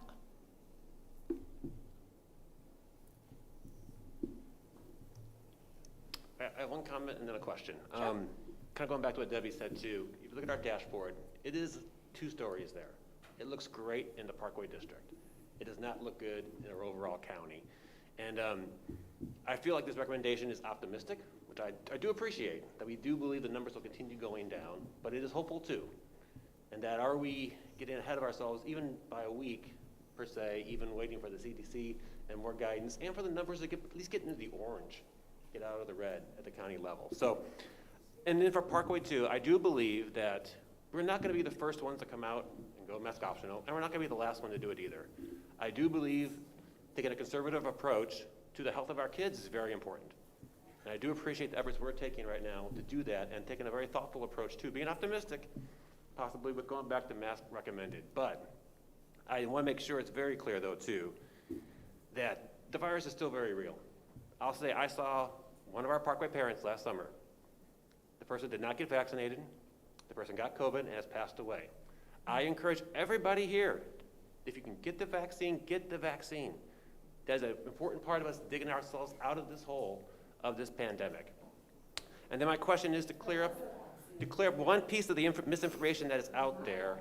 Is any of our money we get from the federal government tied to a mask mandate? No. Thank you. Chelsea, I'll just follow up to something Debbie mentioned, and that was we have this recommendation from you to go for the next 30 days approximately. To her point, if we approve this tonight and we get it back into school next week, and by Thursday or Friday or whatever, we don't just see one school spike, we see 3 or 4 or more. I assume at any point we could call a special meeting or even an emergency meeting to address something so significant that it needs immediate attention. Is that correct? Of course you can. Of course you can. And please know that we will continue to monitor like we have been all along. I actually, printed out the internal dashboard that, we have, and so I can see the percent of every single school here. There are multiple people on the team monitoring this data throughout the day. Dr. Beckner and Miss Diane, there's a protocol for monitoring the dashboard, for making sure that we don't move too quickly, because what we also know is a school might be at 1.9% right now, and we're thinking, okay, it's going to be 2, but then tomorrow, because the principal knows 3 kids are coming back.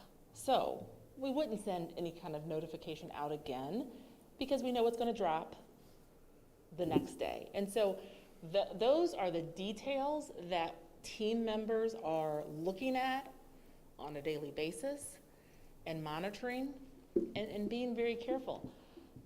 You know that we have continued to monitor our numbers. We have continued to make adjustments to our plan because Dr. Marty has said from the very beginning, it is most important that we make sure that we are doing everything we can to maintain the well-being and health of our students and staff. And I do not believe just because right here I'm standing in front of you with a recommendation for Mass Recommend that means if things change, we will not be having conversations and going back and making sure that we are doing what we feel is in the best interest of our kids and our staff.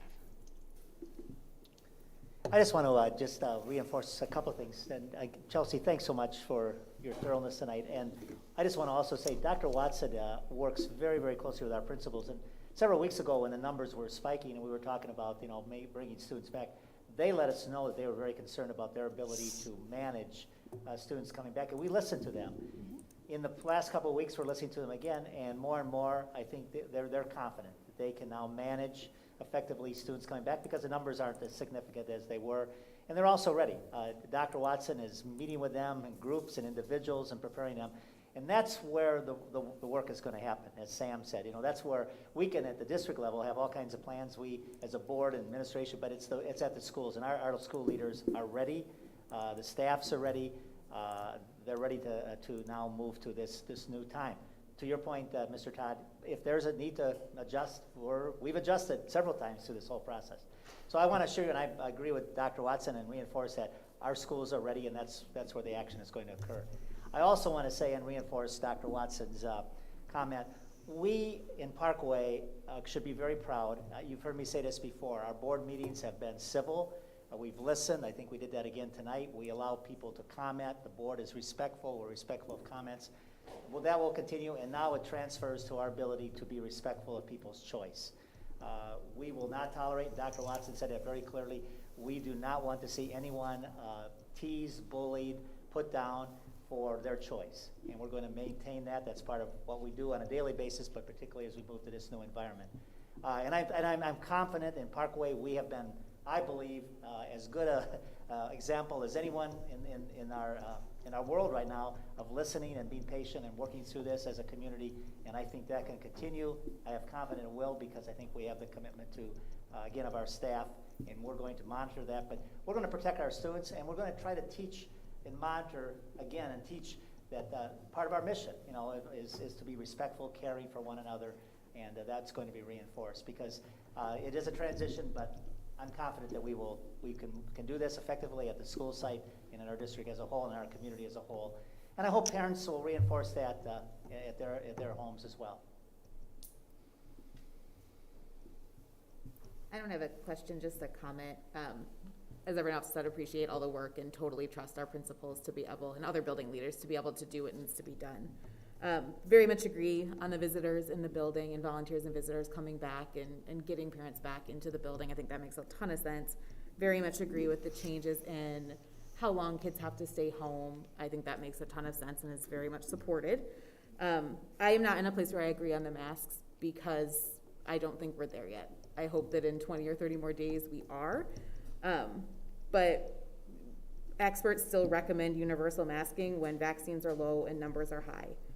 We still don't have vaccines available for our kids 0 to 5. That's probably pushed back to April now. And that gives me a lot of pause. So that's all. Thank you. Anyone else have any questions? I'll just say that, recommended means recommended. It doesn't mean no mask. And I'm hoping that the district would put up signs, if this were approved tonight, that were still mask recommended. I would have appreciated a little carrot above saying highly recommended. Because I think that's what our medical experts in our community and our leaders in our medical community would tell us, is keep the mask on. So I'm committed to still wearing my mask wherever I go. I would like to see more compliance within our community to wearing the mask in public. But I do appreciate this matter of choice, and I hope that we all still continue to do the right thing, which is recommended that we stay with masks. The signs are ready. They have been, our communications department has done them. Our principals have filled in a spreadsheet as to how many they need. We're just waiting to see your decision. And Donovan's going to hit the button and start printing and laminating. So the signs will be up as soon as we can get them up and have them all printed and sent to buildings. So I just say it's up to us to make this work. It It really is. It's up to Up to all of us. everybody to Yep. make this work. So if you want your kids unmasked, we have to make this work. And so, you know, we have to keep still being safe when the time calls to be safe. And if we're bringing kids back too soon because of, you know, we don't want them, whatever, you know, we need to go to work or whatever, we still need to keep sick people out of our buildings. We need to keep our visitors at a minimum. I hesitate that our principals are in a position of having to yet monitor something else. So that, you know, I hope that people will be respectful, that if a principal says, nope, we're not ready yet, that, you know, we're not ready yet. And I appreciate that it's being done on a building by building basis, because that's, you know, micro, local level is where that's going to be, and I think that is important. Any other questions? Okay, thank you very much, Chelsea. Just one more thing, and you've acknowledged it, but also this is a team effort, 100%. From the folks you see here, to the building principals, to folks you don't even see here on Kevin's team and on Greg's team. This is an approach that I don't know if anything looks as good as the communication and the teamwork that goes on in Parkway. And your appreciation is going to go to everybody else, because if it's not for the folks doing the work and giving the input and doing the research, we wouldn't be able to bring you this recommendation, and I wouldn't be able to tell you how confident I am that we can do this. And so just please know there are so many people that work so hard as we try to move forward, and I will certainly pass on your appreciation because they deserve it. Thank you. Thank you. Okay, may I have a motion and a second that the Board of Education adopt the resolution regarding the 2021-2022 Pandemic Response Plan as presented in the February 16th, 2022 board meeting materials? So moved. Second. Roll call, please, Nikki. Ms. Davis? No. Ms. Hill? Yes. Mrs. Hopper? Yes. Mr. Schindler? No. Dr. Ciartino? Yes. Mr. Seltzer? Yes. Mr. Todd? Yes, the motion carries 5-2. We have no policy review tonight. However, we do have Dr. Nathan Tyson with us for a report. This will be the Data Management and Research Program Review. Todd, Vice President Hopper, members of the board, Dr. Marty, Ms. Stover, very happy to see you all again. Dr. Marty said he would give me a one-time stipend if I could get through this in 20 minutes or less. So I'm going to do my best. And you're starting.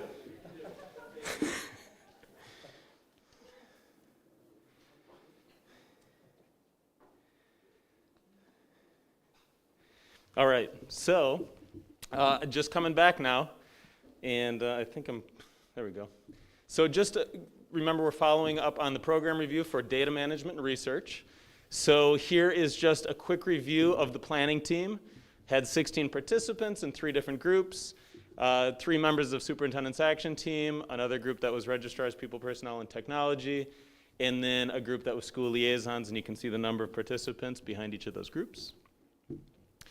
Just a reminder that the main topic areas were departmental vision, centralized registration, supporting schools, and digital records. Just a reminder of the timeline that I shared with you back in November. So starting with early November when we brought the planning teams together, and then just going straight through, conducting the program evaluation, developing preliminary findings, and then you can see today here with you again for the final report to the Board of Education.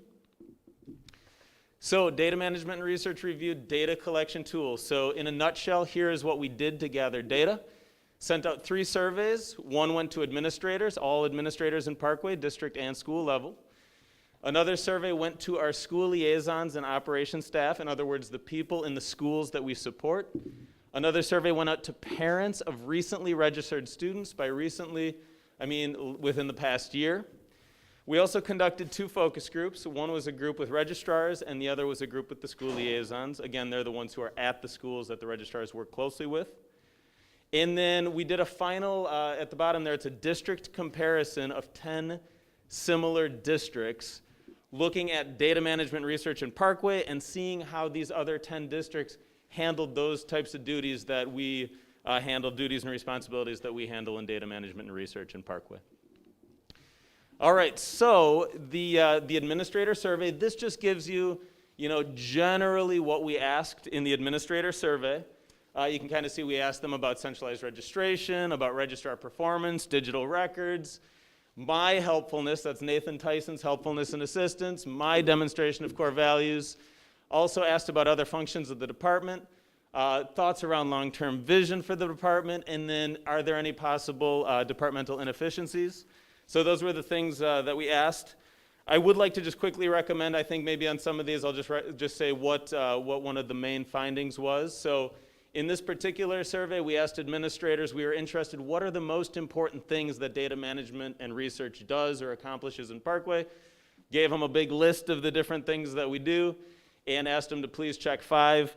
The top ones were registration, enrollment projections, data analysis, attendance, program evaluations, and climate surveys. So that was kind of what our administrators were telling us. School liaisons and operations staff survey, so asked, generally, again, centralized registration, how's that working? How's digital records working? And then how about the area registrars that are serving the schools? How about meeting frequency? And then what about a new secretary mentorship program? And then how about any updates to the school manual? So what we did, one of the main findings that we had here that I wanted to share is we asked them specifically, who agree, do you agree, disagree that centralized registration in Parkway is working? And we had right at around 80% say agree or strongly agree. Right around 10% said disagree or strongly disagree, and then there was 10% in the middle there at neutral. So I would say a strong majority there at 80% saying agree or strongly agree. And really the same numbers when we asked them, are digital records working in Parkway? Around the same numbers. Now, obviously, you want that to be 100% agree and strongly agree, so we're always working to improve, but we're happy that at least it came back as strong majorities. All right, and then here is, we asked the parents with recently enrolled children. These are the things we asked. It's mostly about their registration experience, the registration staff. Were they helpful? Were you happy your kid would be attending Parkway? Did you have a clear understanding of what would be going on next? All of these things that we just want to know, how was your registration experience? And so actually this also, Christy asked a very good question last time, with online registration, do some of our groups in Parkway, like deaf, hard of hearing, students with IEPs, English learners, immigrants, homeless, are they able to access online registration? I would say the finding was that actually through the survey, it really looks like their accessibility, they were happy with their accessibility. But I will say also, as a person who knows online registration and how it looks, I know that there is some room for improvement. So you'll see later, it is actually one of the recommendations, is that we do allow it to be more accessible to our families, even though I think our parents were very gracious and said it is accessible. I do think there is room for improvement there. All right, so focus groups.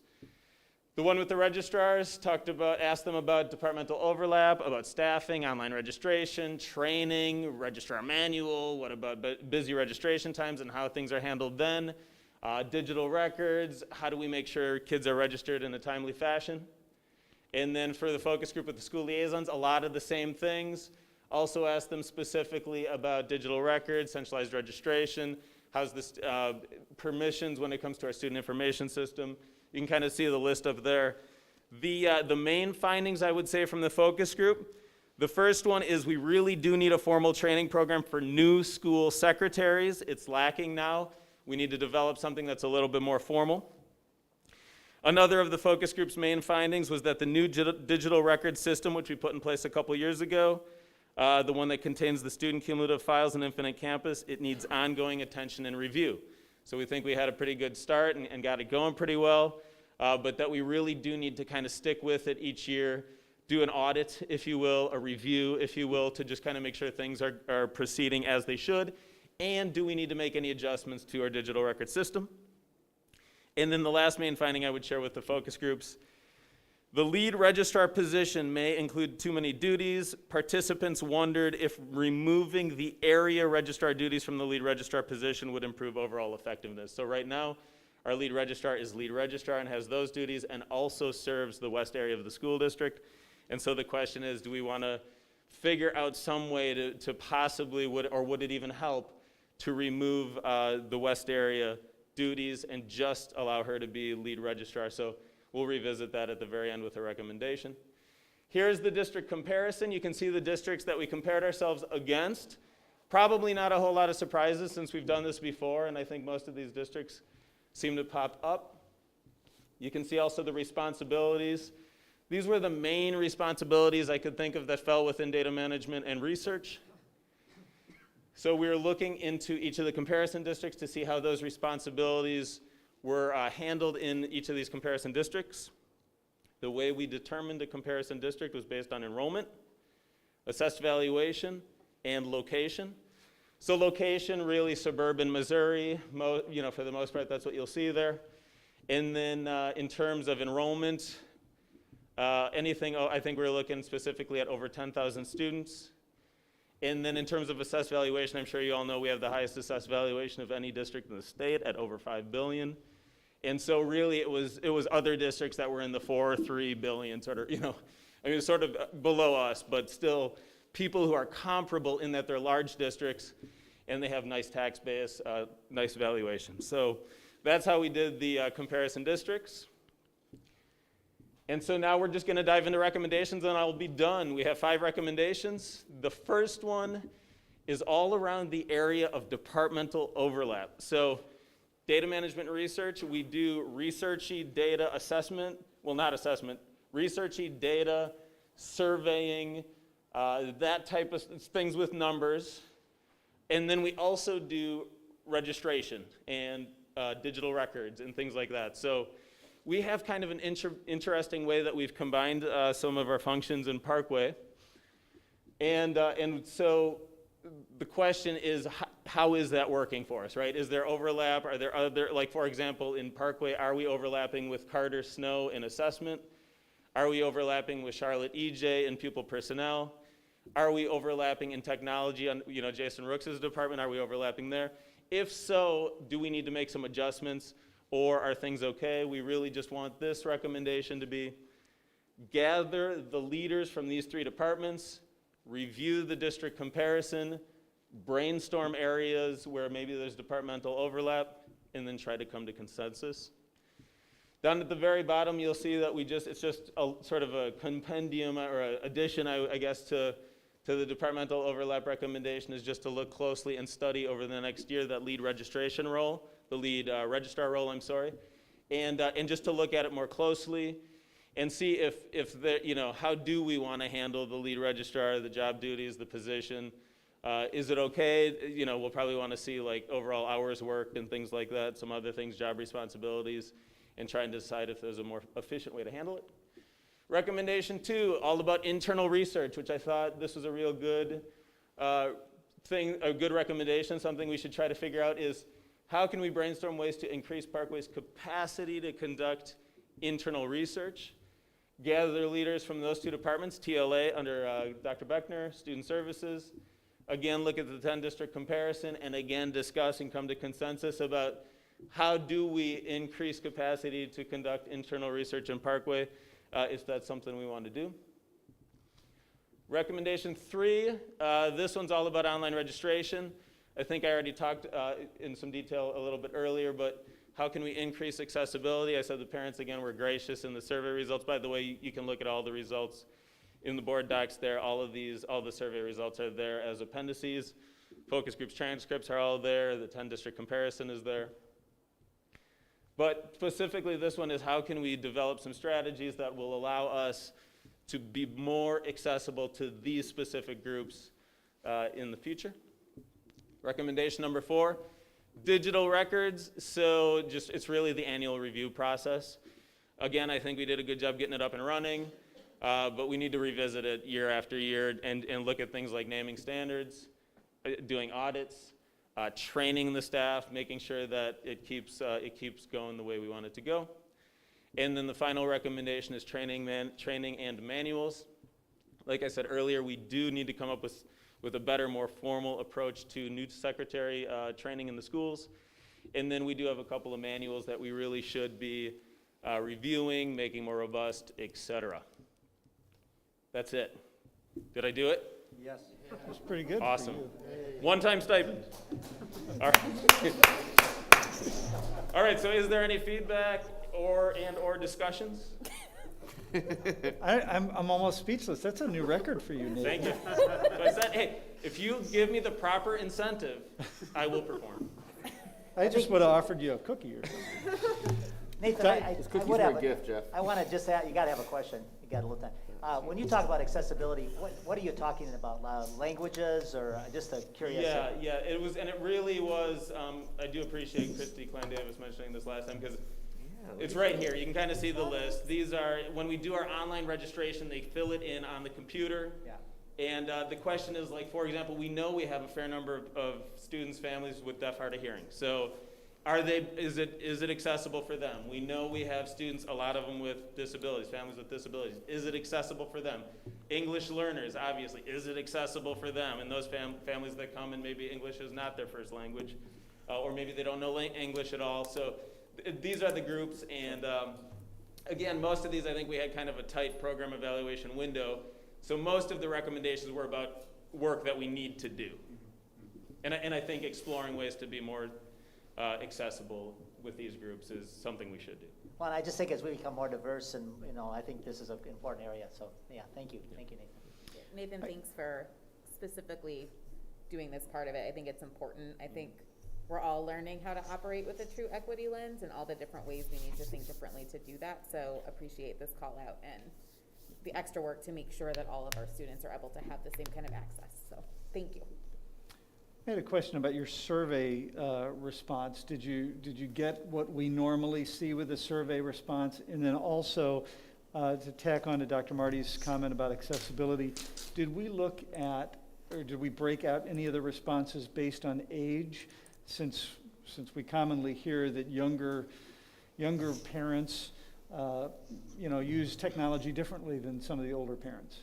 That would actually be great for future surveys that we do, Jeff. We did not ask that specific question in this past survey, but that would be actually, I appreciate that because really the survey that we used, we modeled off of past surveys that we sent out to see how satisfied families were. And so we could include some kind of a question like that in the future, an optional question if they want to ask it. And I do think it would give us valuable information. We did not ask it this time, unfortunately. Answer me this, is registration available through the Parkway app? Or is it just through the website? Well, we recommend through the website, which actually goes into Infinite Campus. We do it through Infinite Campus, really, which is our student information. Yeah. Okay. And it's way better to do it on the computer. You can do it technically on a phone or tablet, but you want to have a little bigger screen with it just because it gets kind of complicated. Okay. But then your other question, Jeff, was a very good question. We got a fairly pathetic response rate, like we do normally when we send out surveys, unfortunately. I think, administrator, it wasn't too terrible, probably 40 administrators. I think we sent it out to maybe a little bit over 100 administrators. So that's one example. We had a lot of parents we sent it out to, and I think we got maybe 500 or so back. So it's good. It's not a great response rate if you take that compared to how many we sent it out to, but it's at least something that we think we can work with, and we still think it's some good data that we could utilize. Okay. Any other questions? Okay. Thank you very much. All right, thank you. Appreciate it. We have no work session or special meeting, so may I have a motion and a second to adjourn the regular meeting. So moved. Second. All in favor? Aye. Any opposed? Motion carries 7-0. Thank you all for attending and/or watching remotely.